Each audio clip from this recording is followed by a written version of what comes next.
Hello, it's the beginning of April and here, at least in England, the solar kit on my roof is starting to knock out some decent current now. So it's a good time to start looking at a little bit of system maintenance, just a few jobs that I like to do. It doesn't have to be done at this time of year, but as long as you do them at the same time each year, you'll have a routine, and that's a good thing to establish. I was looking at the photovoltaic panels behind me at the moment, and they're a nice system. They don't need a great deal of maintenance. I've got some quite old books. I've been into home power for a while. I've got one here which I just picked up. It's quite interesting. It's about 20 years old. It goes into great detail, everything you need to know if you were fitting a system like this 20 years ago. And you'd be forgiven from looking at the pages. I'm just sort of flipping through the section here on battery maintenance.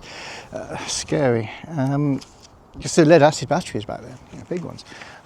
You'd be forgiven for thinking, if you just read a book like this, that looking after a home electricity system, a home PV system, was full-time work. And by comparison, what we've got today is much, much easier. So I'm glad to be able to throw things like this away. But what we have got still needs a little bit of care. Now, one of the things that I've noticed, and it's unique probably to this year and unique to the UK, perhaps only to Western Britain, is we've had a very, very wet winter. And my panels have suffered a bit, and a lot of other people's have. I've been particularly looking at the accumulations of mould and even a little bit of lichen on all the rooftop panels as far as I can see. I drove past our local council offices just this morning, and they're covered in solar panels. And it's giving a new definition to the phrase green energy, because their panels are going green. It's mould. And even the slightest bit of shading, of occulting of sunlight on modern PV panels really knocks the performance down. So pay attention, everybody in the UK, if you've got green or worse still patches of lichen appearing on your panels, you need to get it off. It'll really knock the performance of your system down. And also the other thing about particularly the green stuff, once it gets established, it like starts at the bottom edge or starts in the corner, it sort of seems to spread. So you've got to get those early appearances of mould and even of lichen off your panels, and now's a good time to do it. My panels, I said they're not too bad. I actually jet washed them a couple of weeks ago, and I got sort of the loose stuff off, but looking at them in detail, I'm not very pleased with what I've done. There's still traces of green, particularly, strange enough, on the upper set of panels, at the lower edge of them. Even from this distance, I can see bits of green, and that's got to go.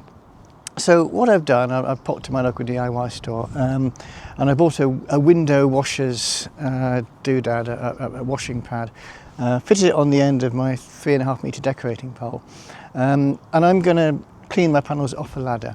Now, I know I'm very fortunate because I live in a bungalow. Obviously, if you live in a 2 or 3 story house, or even a set of flats with panels on the roof, you won't be doing it yourself. But hopefully you'll get the idea of what needs to be done, and then there's a job for the local window cleaner if he's got a good ladder. Anyway, I'll set to work, and you'll see what I'm up to. So, I'm using a standard cleaner's washing solution, a bucket of hot water on the ground there with a dash of washing up liquid.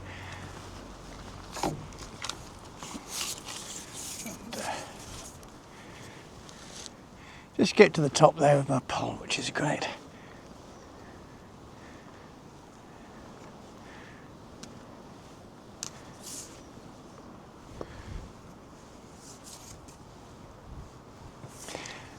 These panels are advertised and sold as self-cleaning, and they do more or less clean themselves. Certainly bird doos, that sort of thing, usually wash off in the rain, but this mould is very insidious stuff. Like I said, I tried jet washing, it didn't work. It's got to be mechanically removed.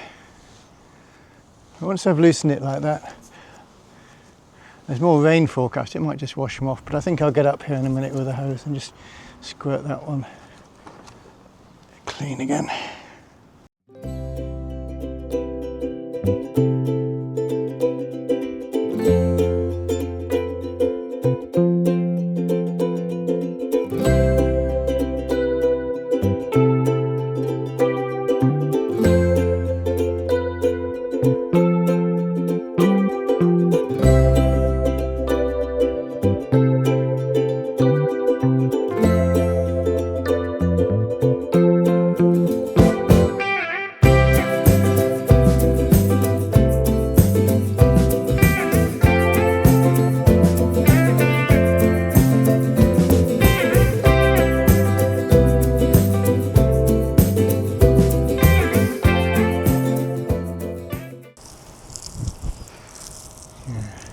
I can see already that they're looking much better. I had quite a bit of muck came off in the bucket as well, so hopefully this will improve the performance of my system a bit.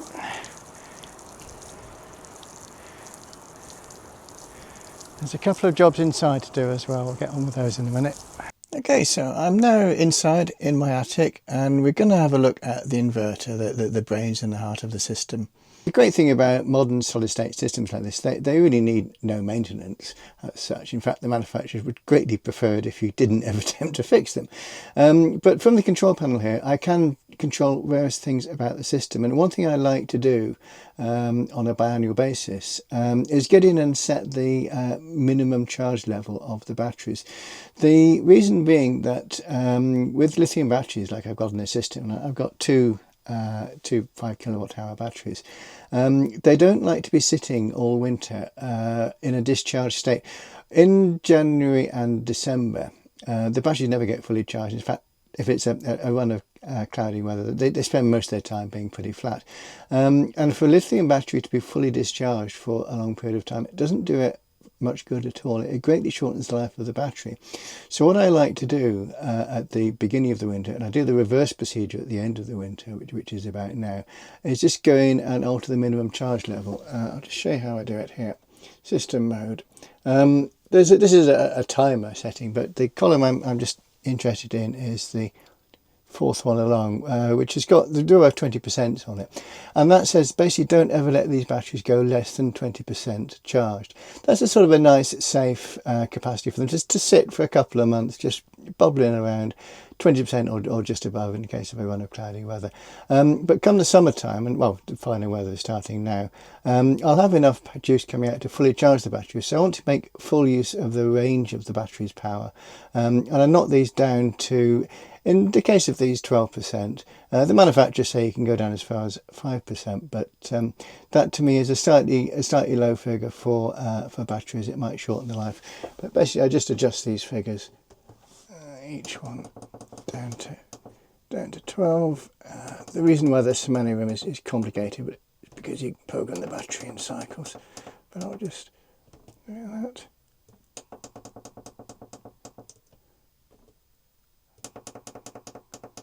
And the inverter will now let these batteries go down to 12% charged. So they'll be fully cycling now for the rest of the summer. And at the start of next winter, I'll just bung that minimum charge level back up to 20%. Again, it's just a little thing that anyone can do. It does preserve the life of your batteries, gives them an extra few years. Something else we can just do whilst we're here. I mean, I said the inverter largely looks after itself, but it's got a little button here you can push on the control panel, and it keeps a record of faults. If terrible things have been happening, it'll say so here. And I can just see on this panel there's been nothing here since January last year. That's okay, so everything's good, and that's it for the inverter side. Okay, just one thing to look at as well whilst we're looking at electrics. I'm now in my kitchen. This is my consumer unit, and this is the supply from the inverter. If your system's been well fitted, it should have at least one isolating switch. This is here for the emergency services if they have to come in and shut the power off if there's a fire or something like that, and also for any electricians that have to work on the system. They can see exactly what they're dealing with. It says photovoltaic system on the top there. Just check that switch actually isolates the inverter. You'll see on the control panel for the inverter, it should immediately say, I've been disconnected. And of course, inside our consumer unit, we've got the test facility on the RCBOs or the circuit breakers, whatever you've got. Just push the one that handles the solar power, the solar input. Just check it goes out. Again, just check that the inverter says, yes, that's been disconnected. That's pretty much it for the maintenance of a solar PV system. Obviously have a look around as well, see if there's any loose cables, any mountings for the solar panels that might be damaged or corroded. These things are fairly obvious, but it's always worth getting a stitch in time with things like this, and hopefully with regular maintenance your system will last you many years.